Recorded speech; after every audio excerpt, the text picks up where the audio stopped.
Hello dear students, उम्मीद करता हूँ आप सब खैर वाफियत से होंगे। एक्सरसाइज 15.3 थॉमस कैलकुलस की बुक से। तो इससे पिछले लेक्चर में हमने 1 से लेकर 12 तक क्वेश्चंस किए थे। ठीक है, आज के लेक्चर में हम identifying the region of integration वाले क्वेश्चन करेंगे, क्वेश्चन नंबर 13 से लेकर 18 तक। ठीक है, पहले क्वेश्चन को समझते हैं। The integrals and sum of integrals, integral और सम ऑफ इंटेग्रल्स है 13 से लेके 18 तक। ये इंटेग्रल है और ये मेरे पास सम ऑफ इंटेग्रल्स है। ठीक है, give the area of region in x y plane, x y plane में रहते हुए ये हमें रीजन का एरिया देते हैं। स्केच ईच रीजन, हमने वो सारे रीजन बनाने हैं। Label each bounding curve with its equation and give the coordinates of the point where the curves intersect, then find the area of the region. ये हमें कर्व्स, ये हमें इंटेग्रल्स और सम ऑफ इंटेग्रल्स दिए गए हैं और ये हमें रीजन का एरिया देते हैं एक्स वाई प्लेन में। हमने वो रीजन भी बनाना है और जिस इक्वेशन से मिलके वो कर्व बनती है वो भी बनानी है, और हमने कोऑर्डिनेट्स के बारे में भी बताना है जहाँ पे हमारी कर्व्स एक दूसरे को इंटरसेक्ट करती हैं, और हमने वो एरिया भी फाइंड करना है। ये सारे काम हमने करने हैं। तो उम्मीद है क्वेश्चन की समझ आई होगी। अब चलिए हम स्टार्ट करते हैं। थॉमस कैलकुलस एक्सरसाइज 15.3 और ये मेरे पास क्वेश्चन नंबर 13 है। ठीक है, क्या क्या हमने काम करना है। उन्होंने कहा गया है ये इंटेग्रल है, ये हमें रीजन देती है, तो हमने क्या फाइंड करना है, हमने वो रीजन को स्केच करना है। स्केच रीजन को स्केच करना है, पहला काम। दूसरा काम क्या करना है, इनकी बाउंड्रीज़ पे जो इक्वेशन, जो बाउंड्रीज़ जिन इक्वेशन से मिलकर बनती है वो इक्वेशन हमने फाइंड करनी है। वो इक्वेशन फाइंड करने के बाद पॉइंट ऑफ इंटरसेक्शन, जहाँ पे कर्व्स आपस में इंटरसेक्ट करती हैं, उनके कोऑर्डिनेट्स फाइंड करने हैं, यानी कि इंटरसेक्शन कोऑर्डिनेट्स। ठीक है, और फिर वो जो रीजन है हमारे पास जो हमने स्केच किया है उसका एरिया भी फाइंड करना है। ठीक है ना, एरिया भी फाइंड करना है। ठीक है, और यानी कि इसको एवेलुएट करना है। और बस यही काम था कि और कुछ भी करना है, बस यही काम है। ठीक है ना, नहीं एक और पॉइंट था जो आपको बताने लगा था, चलिए पता नहीं क्या था, जब याद आएगा फिर देखा जाएगा। ठीक है ना, फिलहाल हमने यही काम करना। तो चलिए आइए सबसे पहले हम इसको स्केच करते हैं। तो ये मेरे पास एक्स एक्सिस आ गया, ये मेरे पास वाई एक्सिस आ गया। ठीक है, अब देखें कि अगर ये वाई लिमिट में वाई आ रहा है तो इसका मतलब है ये एक्स वाली टर्म है, एक्स वाली लिमिट है, ये भी एक्स वाली लिमिट, और ये वाई वाली लिमिट है और ये भी वाई वाली लिमिट है। ठीक है ना, वाई इज़ इक्वल टू 0, तो y इज़ इक्वल टू 0, यहाँ पे y इज़ इक्वल टू 0 होता है। ठीक है, यानी ये वाली सारी line y is equal to 0। y is equal to 6, तो यहाँ पे हम कह देते हैं y इज़ इक्वल टू 6 है। ठीक है ना, अब देखें, अब x is equal to y square over 3 और x is equal to 2y। ठीक है, इनका भी हम ग्राफ ड्रा करते हैं। कैसे करेंगे, x is equal to 2y, तो यहाँ से अगर मैं y की वैल्यू निकालना चाहूँ तो ये 2 इधर आके डिवाइड हो गया, तो y is equal to x over 2। ठीक है, तो इसका ग्राफ मेरे पास इस तरह होता है। ठीक है ना, ये वाला अगर मैं इस तरह बनाता तो ये मेरे पास y is equal to x था, इसके थोड़ा सा नीचे ये आ गया y is equal to x by 2 का ग्राफ। इसी तरह x is equal to y square over 3 लिखा गया है। क्या लिखा गया है, x is equal to y square over 3। तो यहाँ से मेरे पास वाई स्क्वायर किसके इक्वल आ जाएगा, 3x की। ठीक है, 3 उधर जाकर मल्टीप्लाई हुआ तो 3x किसके इक्वल आ गया, वाई स्क्वायर के। ठीक है, हमें वाई स्क्वायर, हमें ये आ गया 3x is equal to y square कह लें, या y square is equal to 3x कह लें। ठीक है, अब देखें, हमें वाई स्क्वायर का ग्राफ पता है कि वो इस तरह होता है। ठीक है ना, ये मेरे पास x is equal to y square का ग्राफ है। ठीक है ना, x is equal to y square का, लेकिन अगर मैं x is equal to 3 y square का ग्राफ बनाना चाहूँ तो ये ऊपर से इस तरह होगा। ठीक है ना, ऊपर से ज़रा। तो इसी तरह y is equal to 3x का ग्राफ अगर मैं करना चाहूँ तो ये इस तरह होगा, इस तरह। ठीक है ना, ये वाला। अब ये मेरे पास ग्राफ आ गया। अब देखें कि हमने बाउंडेड रीजन फाइंड करना है, हमने बाउंडेड रीजन, तो ये मेरे पास आता है ये एक चीज़। ठीक है, और ये एक चीज़, और ये कहाँ तक जाएगी, ये ना यहाँ तक जाना था इसने, यानी कि यहाँ तक ये पॉइंट भी इसको टच करेगा, यानी कि ये वाला point y is equal to 6 वाला। ठीक है ना, तो ये नीचे वाला नहीं है बल्कि ये ऊपर को जाएगा यहाँ तक। ठीक है ना, इसको टच करेगा। अब देखिए, और ये वाली लाइन भी है मेरे पास y इज़ इक्वल टू 0 वाली। ठीक है ना, ये y इज़ इक्वल टू 0। अगर देखें एक लाइन ये है, एक ये है, एक ये है और एक ये है, इन सभी का बाउंड्री रीजन जो है ये अंदर वाला आता है, ठीक है ना, ये वाला हमारे पास बाउंड्री रीजन आता है। ये पॉइंट मेरे पास 0,0 है, ठीक है, ये पॉइंट मेरे पास 0,6 है, यहाँ पे x 0 है, y 6 है, ये पॉइंट यहाँ पे y की वैल्यू 6 है, वहाँ y की वैल्यू कितनी है, 6 है। x की वैल्यू क्या होगी वो अभी हम फाइंड करते हैं, ठीक है। अब यहाँ पे देखें कि फंक्शन कौन सा था, y is equal to x by 2, तो ये उधर गया तो x is equal to 2y हो गया, x is equal to 2y था ना, तो y की वैल्यू मुझे पता है, फोकस, y की वैल्यू मुझे पता है यहाँ पे 6 है, तो x is equal to 2 multiply by 6, answer कितना आएगा 12, तो यहाँ पे x की वैल्यू 12 होगी, ठीक है ना। इस पॉइंट का भी हमें पता चल गया और इस पॉइंट का भी हमें पता चल गया, और इस पॉइंट, यानी 2 पॉइंट ही हमें चाहिए, रीजन में 2 पॉइंट ही आते हैं, ठीक है। अब ये किसका ग्राफ है, तो ये मेरे पास x is equal to y square over 3 लिख लें, ये नहीं है, ये x is equal to y square over 3 लिख दें, या आप y square is equal to 3x लिख दें, और ये मेरे पास स्ट्रेट लाइन बनी थी y is equal to x by 2 की, ठीक है, या इसको आप x is equal to 2y लिख लें, ठीक है ना, बात है एक ही है, x, ठीक हो गया। बस ये हमारा रीजन का काम पूरा हो गया। इक्वेशन की बात करें तो ये देखें, एक इक्वेशन ये है, एक इक्वेशन ये है, ये भी काम पूरा हो गया। पॉइंट ऑफ इंटरसेक्शन कोऑर्डिनेट की बात करें तो ये है एक पॉइंट जहाँ पे दोनों एक दूसरे को कट कर रही हैं, यानी कि दोनों ग्राफ रीजन एक दूसरे को कट कर रहा है, ये पॉइंट है। इन दोनों पॉइंट का भी मैंने मालूम कर लिया। अब मैं क्या करूँगा, ये एरिया फाइंड करूँगा। क्या फाइंड करूँगा, एरिया। तो इसको सोल्व कर लें, हमारे पास एरिया आ जाएगा, सिंपल सी बात। 0 से 6 वैसे ही एक्स के रिस्पेक्ट इंटीग्रेट करेंगे तो 1 की जगह एक्स आ जाएगा, और ये वाई स्क्वायर ओवर 3 और ऊपर आ गया 2y और dy। आगे हम पेन से सोल्व कर लेते हैं, ठीक है। ये आ गया 0 से लेकर 6 तक, अपर लिमिट पुट की माइनस लोअर लिमिट पुट की, ठीक है, dy। अब y के रिस्पेक्ट इंटीग्रेट कर दें तो ये 2y स्क्वायर ओवर 2 आ जाएगा, ठीक है, और माइनस ये y की पावर 3 ओवर ये 3 पहला ही, और ये 3 ये वाला पावर वाला आ गया, और ये 0 से लेकर 6 तक। अब देखें ये 2 के साथ कैंसिल आउट हुआ, y square minus y cube over 9 आ गया।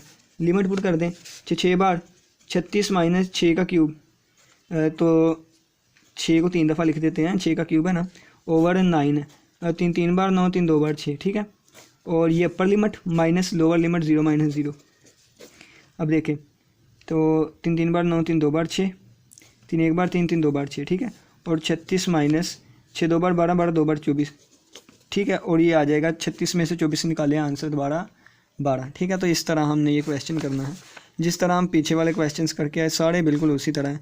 पहला हमने स्केच करना है, उसके बाद इक्वेशन, इंटरसेक्शन, एरिया फाइंड कर लेना, बस हमारा क्वेश्चन हो गया। नेक्स्ट क्वेश्चन नंबर 13 करते हैं। 13 क्वेश्चन ईजी, आप खुद भी कर सकते हैं। 13 तो हमने किया, 14, ठीक है ना, 14 ईजी है, आप खुद भी कर सकते हैं। थोड़ा सा हिंट दे देता हूँ, x multiply by 2 minus x, और यहाँ पे लिखा हुआ है dy dx, ठीक है ना, ये वाला क्वेश्चन है। तो सबसे पहले हम रीजन ड्रा करेंगे, ठीक है, रीजन ड्रा करेंगे। यहाँ पे क्या है, y इज इक्वल टू, ये तो y की लिमिट्स हैं, x की लिमिट्स ये हैं, ठीक है ना। तो x इज इक्वल टू 0 यहाँ पे, और x इज इक्वल टू 3 यहाँ पे, ठीक है, और ये मेरे पास 3 है, ये मेरे पास 0 है। y is equal to minus x, y is equal to minus x, तो ये मेरे पास y is equal to x होता है, और ये is equal to y is equal to minus x होता है, तो ये आ जाएगा माइनस एक्स वाला, ठीक हो गया। अब y is equal to x multiply by 2 minus x, तो y is equal to 2x minus x square, ठीक है। तो y is equal to x square का ग्राफ ये होता है, y is equal to x square का ग्राफ ये होता है, तो y is equal to minus x square का ये ग्राफ होता है, ठीक है ना, ये एक्स स्क्वायर का, ये minus x square. 2x minus x का ग्राफ जो होगा ना, 2 माइनस एक्स का ग्राफ वो इस तरीके से होगा, यहाँ से, ठीक है ना, यहाँ से इस तरह, क्योंकि 2x की अगर हम लाइन देखें तो वो ये वाली होती है, तो दोनों को कंपेयर करके ना स्केचिंग तो ये होते हैं, तो इस तरीके से हमारे पास ये वाला ग्राफ बन जाएगा, ठीक है ना। तो यहाँ से अगर हम ग्राफ ड्रा करें तो यहाँ पे मेरा बन जाएगा, ठीक है, ये वाला, और ये लाइन मेरी ऐसे सीधी आ रही है, ठीक है ना। तो अगर हम देखें तो x इज इक्वल टू 0 वाली ये लाइन थी, x इज इक्वल टू 3 वाली ये लाइन है, तो ये 3 को भी टच करेगा ना, ये हमारा पॉइंट है, 3 को भी टच करेंगे, 3 हम पास ले आते हैं, यहाँ पे x इज इक्वल टू 3 है, ठीक है। तो ये मेरे पास ये वाला रीजन आएगा, ये वाला रीजन, ठीक है ना, ये वाला रीजन आएगा। तो ये रीजन आया, ये ग्राफ मेरा y is equal to minus x का था, ये ग्राफ मेरा y is equal to 2x minus x square का है, ठीक है। और इसके अलावा और ये पॉइंट क्या होगा, ये पॉइंट क्या होगा, ये पॉइंट क्या होगा, ये तो हमें पता है, यहाँ पे x भी 0 है y भी 0, ये पॉइंट क्या होगा। तो इस पॉइंट को फाइंड करने के लिए मैं दोनों यानी कि y is equal to minus x और y is equal to 2x minus x square, इन दोनों की मदद से ये पॉइंट आ रहा है ना, इन दोनों के इंटरसेक्ट करने की मदद से, तो एक में से दूसरे को माइनस कर देंगे, यानी कि इस चीज़ को माइनस कर देंगे, ठीक है। तो y में से y निकाला 0 और 2x में +1 3x और ये माइनस एक्स स्क्वायर, ठीक है। यहाँ से हमारे पास x कॉमन आ गया और ये आ गया 3 माइनस एक्स, ठीक है। तो दोनों को इक्वल टू 0 रखा, एक x इक्वल टू 0 आ गया और एक 3 माइनस एक्स इक्वल टू 0, यहाँ से x इक्वल टू 3 आ गया, ठीक है। अब ये x की वैल्यू यहाँ पर पुट करेंगे तो y इक्वल टू -0 यानी कि y इक्वल टू 0। अब ये यहाँ पे वैल्यू पुट करेंगे तो y इक्वल टू -3। तो एक पॉइंट आ गया 0,0 और एक पॉइंट आ गया 3,-3। तो 0,0 वाला ये पॉइंट है और 3,-3 वाला ये है। तो देखें x की वैल्यू यहाँ पे 3 थी और y की वैल्यू क्या आई -3, ठीक है। तो ये मेरे पास पॉइंट्स भी आ गए। अब आप इसको आगे इंटीग्रेट कर लें, कैसे करना है, 0 से लेकर 3 तक वैसे ही 1 की इंटीग्रेशन y आ जाएगी और लिमिट मेरे पास ये वाली, ठीक है ना। इसको पुट करें आगे, सब्सटीट्यूट करके आंसर निकाल दीजिएगा, करना आता है अब आपको ये, ठीक है ना। इसी तरह सबसे मुश्किल काम, थोड़ा मुश्किल नहीं है, ये भी आसान ही होता है, थोड़ा सा ये काम होता है, ठीक है। इसके आगे क्वेश्चन नंबर 15 है, वो करते हैं। चलिए जी, अब क्वेश्चन नंबर 15 करते हैं। ये जो मैंने ग्राफ समझाया था ये 14 का था, अब हम 15 क्वेश्चन नंबर करते हैं। क्वेश्चन नंबर 15, ये एक्स एक्सिस आ गया, ये मेरे पास वाई एक्सिस आ गया, ठीक है। सबसे पहले ये एक्स में है यानी कि ये वाई की लिमिट है और ये वैसे ही कॉन्स्टेंट है, तो अब ये एक्स की आ जाएगी, ठीक है ना। एक्स इज इक्वल टू 0, तो यहाँ पे x is equal to 0, x is equal to π/4, तो यहाँ पे एक्स इज इक्वल टू π/4, ठीक है ना। यहाँ पे π/4 और यहाँ पे एक्स 0 है। अब y is equal to sine x, y is equal to sine x का ग्राफ ये वाला होता है, ठीक है ना, ये वाला। और y is equal to cos x का यहाँ ऊपर से स्टार्ट होता है, ठीक है ना। तो y is equal to sine x का ग्राफ जो है ना, y is equal to sine x का ग्राफ अभी थोड़ा सा ही आगे बढ़ेगा कि बस यहीं तक हमने जाना है, ठीक है ना, अभी थोड़ा सा ही आगे। और y is equal to cos x का ग्राफ अभी थोड़ा सा ही नीचे आएगा, तो बस यहाँ पे ख़त्म हो जाएगा, ठीक है ना। ऊपर से स्टार्ट होता है कोस एक्स का ग्राफ।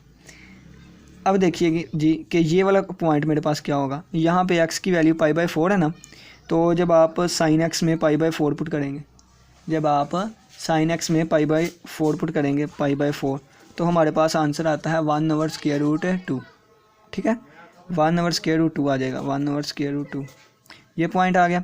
अब ये पॉइंट हमारे पास कौन सा होगा, कौन सा, ये पॉइंट। तो ये मेरे पास सारा रीजन ये वाला आता है, ये पॉइंट मेरे पास 0,0 है। अब ये पॉइंट किसके इक्वल होगा, तो ये मेरे पास दो ग्राफ है, यानी कि एक ये वाली लाइन है, ये मेरी लाइन क्या थी, ये लाइन क्या थी, ये लाइन तो है ही नहीं, ये है थी x इज इक्वल टू 0 वाली लाइन थी, है ये वाली, ठीक है ना। x इज इक्वल टू 0 वाली लाइन है और ये वाली लाइन किसकी थी, एक y is equal to cos x की, y is equal to cos x की। तो ये कोस एक्स उधर जाके कोस इन्वर्स हो जाएगा, कोस एक्स, यानी कि यहाँ पे x 0 है ना, इस लाइन पे x 0 है, तो x 0 पुट करें कोस एक्स में, ठीक है। कोस एक्स में x जब 0 पुट किया तो कोस 0 1 के इक्वल होता है, ये 1 है, यानी कि ये 0,1 है, ये π/4 और 1/√2 है और ये मेरे पास 0 है। अब इसको आप इंटीग्रेट कर लें, इंटीग्रेट कैसे करेंगे, ये चीज़ वैसे की वैसे ही रही, एक्स के वाई के अकॉर्डिंग हमने इसको इंटीग्रेट करना है, वाई के अकॉर्डिंग, तो ये आ जाएगा वाई और लिमिट आ जाएगी साइन एक्स और कोस एक्स और डी एक्स, 0 से लेके π/4, तो upper limit minus lower limit, ठीक है। तो इसकी इंटीग्रेशन साइन एक्स होगी और इसकी इंटीग्रेशन माइनस कोस होती है, तो कोस एक्स, अब ये इसमें पुट करेंगे और हमारा आंसर आ जाएगा, यानी कि पहले π/4 पुट करें दोनों जगह, बाद में 0 0 पुट करें, जो भी आंसर आएगा वही हमारा रिक्वायर्ड आंसर है, ठीक है। क्वेश्चन नंबर 16 आप खुद करेंगे, क्वेश्चन नंबर 17 मैं करवाता हूँ, ठीक है ना। ये y+2 का ग्राफ जो है आप बना लेंगे। मैंने x को 0 रख के y की वैल्यू देख लीजिएगा, y की वैल्यू रख के x की वैल्यू देख लीजिए यहाँ से, और x is equal to y square का ग्राफ ये होएगा, ठीक है। x is equal to y square का ये है और x is equal to y+2 है ना, जब x 0 होगा उस वक्त y की वैल्यू -2 हो जाएगी और जब y 0 होगा उस वक्त x की वैल्यू 2 हो जाएगी। तो x 0 पे y -2 यानी कि ये, और y 0 पे y 0 है, y 0 पे x की वैल्यू 2, ठीक है। तो ये यहाँ पे इस तरह का ग्राफ बनेगा, ठीक है ना, इस तरह का ग्राफ। तो बाकी -1, एक्स की वैल्यू -1, तो -1 तक जाएगा ये वाला, ठीक है। और 2 वाई की वैल्यू 2 तक जाएगी, ये 2 होगा, ठीक है ना। तो इस तरीके से हमारा ये ग्राफ आएगा। और इनका कॉमन रीजन अगर मैं बताऊँ आपको तो ये वाला कॉमन रीजन आ जाएगा, ठीक है ना, ये वाला। बाकी आप वैल्यूएट कर लीजिएगा, ठीक है। नेक्स्ट इसको देखते हैं। इसमें हमारे पास सम ऑफ इंटीग्रल है। क्या है? सम ऑफ इंटीग्रल। तो अब हम इसको लेकर चलते हैं और इसके बारे में कुछ सीखते हैं। ये मेरे पास एक्स एक्सिस आ गया, ये मेरे पास वाई एक्सिस आ गया। सबसे पहले देखें तो ये एक्स में है यानी कि ये वाई का है, ये भी वाई की है, ये भी एक्स में है यानी कि ये भी वाई के इक्वल है, ये भी वाई के इक्वल है, बाकी ये एक्स के इक्वल होगा, फिर ये भी एक्स के, ये भी एक्स के और ये भी एक्स के इक्वल। देखें x इज इक्वल टू 1 से x is equal to 0, x is equal to -1, तो x इज इक्वल टू -1 यहाँ पे है, x इज इक्वल टू 0 यहाँ पे, x इज इक्वल टू 0 यहाँ पे, x इज इक्वल टू 2 यहाँ पे होगा, ठीक है।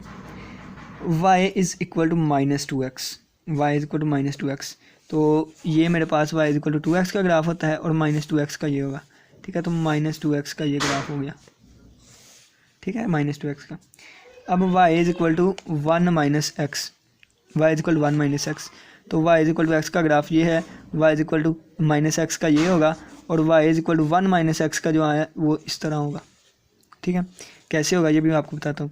जब हमने x की वैल्यू 0 रखी, y का आंसर था 1, ठीक है। और जब हमने y की वैल्यू 0 रखी उस वक्त x का आंसर था 1, जब y की वैल्यू 0 रखी उस वक्त x का आंसर था 1, यानी कि इस तरह का ग्राफ होगा और इस तरह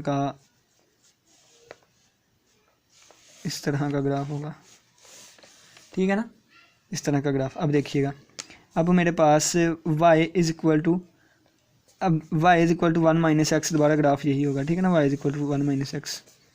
अब पीछे रह गया, यानी कि इसका और इसका ग्राफ सेम ही है, ठीक है ना, ऊपर वालों का ग्राफ सेम ही है। अब नीचे y is equal to -x/2, तो देखें ये मेरे पास y is equal to -x का ग्राफ है, ये मेरे पास -x/2 का ग्राफ होगा, ठीक है ना, यानी कि इससे थोड़ा सा नीचे, तो इससे थोड़ा सा नीचे मेरा ग्राफ आएगा, इससे थोड़ा सा नीचे मेरा ग्राफ आएगा, कहाँ पे, यहाँ पे आएगा। ये y is equal to 2x का था, ये y is equal to -x का, इस तरह ग्राफ आएगा कोई इस तरह, ठीक है ना। अब ये चीज़ आ गई। अब देखें तो कॉमन रीजन में कौन सा आ रहा है, तो एक ये है, एक ये है और एक ये है, ये इनसे मिलके मेरे पास कॉमन रीजन आ रहा है, ठीक है ना। इनसे देखिए मैं हाईलाइट कर देता हूँ, ये मेरा कॉमन रीजन आ गया, ठीक है, कॉमन रीजन आ गया। ये मेरे पास किसके इक्वल था, अब ये भी बताना है। तो ये y is equal to -x/2 है और ये नीचे वाला यानी ये ऊपर वाला ये मेरे पास y is equal to -2x था और ये वाली जो चीज़ है मेरे पास ये 1 - x है, ठीक है ना। y इज इक्वल तीनों इक्वेशन बता दी। अब ये पॉइंट किसके इक्वल होगा, ये पॉइंट एक y is equal to 1 - x और एक ये वाले ग्राफ से मिलके बना है ना, ठीक है। तो ये चीज़ माइनस हो गई और ये भी अलामा चेंज, तो 1 - x + 2x is equal to 0, ठीक है। तो ये आएगा 0 equal to x + 1 equal to 0, ठीक है। तो यहाँ से x इज इक्वल टू -1 आ गया, यानी कि ये वाला पॉइंट था, यहाँ पे x की वैल्यू -1 आ गई, ठीक है। यहाँ पुट करेंगे -1 तो आंसर आ जाएगा 2 और यहाँ पे y की वैल्यू है 2। अगर हमने ये पॉइंट देखना है, ये पॉइंट किसका है, तो y is equal to 1 - x और line y is equal to -2x। तो नहीं, अब एक लाइन ये वाली और एक ये वाली है, ये लाइन किसके इक्वल थी, ये लाइन मेरे पास y इज इक्वल टू, ये वाली लाइन जो है ये ऊपर को लाइन है यानी कि यहाँ से नीचे को होगी, यानी कि ये y is equal to -x/2 है, ठीक है। तो ये इसके साथ कैंसिल, 1 - x और अलामा चेंज हुई थी +x/2 इक्वल टू 0, ठीक है। तो इक्वल टू 0 ये मेरे पास किसके इक्वल आएगा, ये 2 एलसीएम ले लिया हमने, तो ये आ गया 2 - 2x + x यानी कि 2 - 1x आ जाएगा। तो 2 - x इज इक्वल टू 0, तो x की वैल्यू आ जाएगी 2, x की वैल्यू आ जाएगी 2, यानी कि यहाँ पे x की वैल्यू 2 है, तो यहाँ पे अगर हम पुट करें x की वैल्यू 2, ठीक है, तो ये 1 - x था ना, तो y का आंसर -1 आएगा, ठीक है ना। तो ये 2 जो है यहाँ पे आएगा, ठीक है ना, यहाँ पे 2, ठीक हो गया। तो ये मेरे पास पॉइंट्स आ गए हैं। अब इसको वैल्यूएट कर लें, वैल्यूएट करना आपको आता ही है, वैल्यूएट करना सिखा देता हूँ, बता देता हूँ। इसको वैसे ही रहने दिया, यहाँ पे y की इंटीग्रेशन आएगी, ठीक है, 1 की इंटीग्रेशन y आएगी। तो अपर लिमिट मेरे पास 1 - x है, लोअर लिमिट -2x है, ठीक है, dx। और प्लस इसी तरह 0 से 2 वैसे ही रहा, यहाँ पे y और लोअर लिमिट ये है, अपर लिमिट ये वाली है, ठीक है, और dx। अब देखिएगा लिमिट को वैल्यूएट कर रहे हैं, -1 से 0 वैसे ही रहा, upper limit minus minus plus lower limit हो जाएगा, और dx और plus upper limit minus minus plus lower limit हो जाएगा, ठीक है ना, और dx। अब देखें -1 से 0, अब ये देखें 1 + x हो गया dx, और प्लस इंटेग्रल मेरे पास लिमिट 0 से 2 थी, ठीक है, ये मेरे पास पूरे माइनस हाफ में से निकाला तो 1 - x/2 हो जाएगा, यानी कि माइनस पूरी चीज़ से प्लस आधी चीज़ निकाली तो माइनस आधी चीज़ हो जाएगी, ठीक है ना। अब देखें इसको इंटीग्रेट कर लें, x के रिस्पेक्ट करना है तो ये x + x² 2 आ जाएगा, लिमिट 1 - से 0, ये भी x - x² 2 और 2 4 हो जाएगा, और लिमिट मेरे पास 0 से 2, ठीक है, 0 पुट करेंगे ये भी 0, ये भी 0, -1 पुट करेंगे -1 और प्लस -1 का स्क्वायर +1 हो जाएगा, ये वाला आ गया, प्लस अपर लिमिट पुट की 2 - 2 2 ज़ार 4/4 आ गया, और लोअर लिमिट 0 0 या लिखें या ना लिखें, ठीक है, 4 1 ज़ार 4 4 1 ज़ार, तो माइनस फुल में से प्लस का हाफ निकाला तो -हाफ आ गया, और प्लस 2 - 1 1 आ गया, तो -1/2 +1, प्लस पूरे में से -हाफ निकाला तो आंसर प्लस का हाफ आ गया, और यही हमारा रिक्वायर्ड आंसर था जो कि गलत आया है। देख लेते हैं कहाँ से मिस्टेक हुई है। तो मिस्टेक यहाँ से हुई है कि ये मेरे पास अपर लिमिट हमने पुट कर दी थी, जब लोअर लिमिट पुट करनी थी लोअर लिमिट से पहले 0 भी माइनस भी आता है, अपर लिमिट पुट की तो यहाँ पे 0 आ गया, लोअर लिमिट पुट करनी है तो यहाँ पे माइनस भी आना है, यहाँ पे फिर माइनस भी आएगा, ठीक है ना, तो माइनस माइनस प्लस +1/2 +1, तो आंसर आता है 3/2, और यही हमारा रिक्वायर्ड आंसर है, ठीक है ना। इससे आगे लास्ट क्वेश्चन है, इसके बाद हमारी एक्सरसाइज कंप्लीट, और वो क्वेश्चन नंबर 18 है। क्वेश्चन नंबर 18 हमें कहता है 0 से लेके आप फिर आप x² - 4 से लेके 0 तक जाएं, और dy/dx है, और प्लस डबल इंटेग्रल 0 से 4 तक, और 0 से √x तक, और यहाँ पे हमारे पास dy/dx है, ये वाला हमारे पास क्वेश्चन है, ठीक है।